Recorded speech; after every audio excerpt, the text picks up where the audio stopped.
Now to Health Watch this evening, skin cancer, the most common form of cancer with over 2 million Americans diagnosed every year.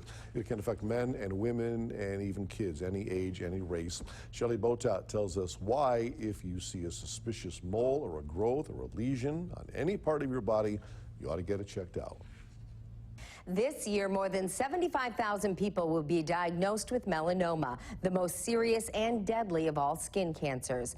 When found early, melanoma can be cured, which is why you should know the signs to look for. A typical girl in her 20s, I burned plenty and did not use sunscreen always. Years later, Meredith Shefchek noticed an odd mole on her forearm. Maybe to watch to see if it changed, if it's was itchy or anything like that, and then it never did, so I put it off. I never got it checked. One day, Meredith showed it to a friend who is a nurse. She looked at it and said, I think you should get that removed next week. So Meredith went to Aurora BayCare Medical Center. Within a week, I was in the office getting it removed, and then they sent it for pathology, and it came back within 2 days as a malignant melanoma. Something plastic surgeon Dr. Elizabeth O'Connor is very familiar with.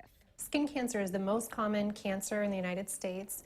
Melanoma is the smallest percentage of skin cancer. It's about 2% of all skin cancers. However, it's the most deadly. You should know your mole ABCs. A is for asymmetry, a lesion that's not symmetric throughout. B is for border, so if it has an irregular border, that's concerning. C is for color, if it's got a variation of color throughout. Typically melanomas are brown or black, but sometimes they can be pink or even non-colored, but when it's irregular color, that's suspicious.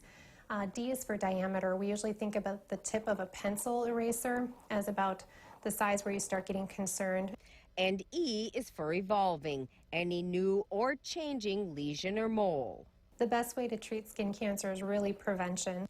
So slather on the sunscreen, stay out of the sun, and wear protective clothing. The surgeon removed Meredith's mole, which left a scar, but a good prognosis. It was very early. He told me that 6 months from now it could have been a very different story. You are at a higher risk for melanoma if you have a family history of skin cancer, had more than 5 sunburns as a child or many as an adult, and have fair skin and light-colored eyes. To learn more, you can call Aurora BayCare or email healthwatch@aurorabaycare.com. And that's your Health Watch. I'm Shelley Botat, Local 5 News.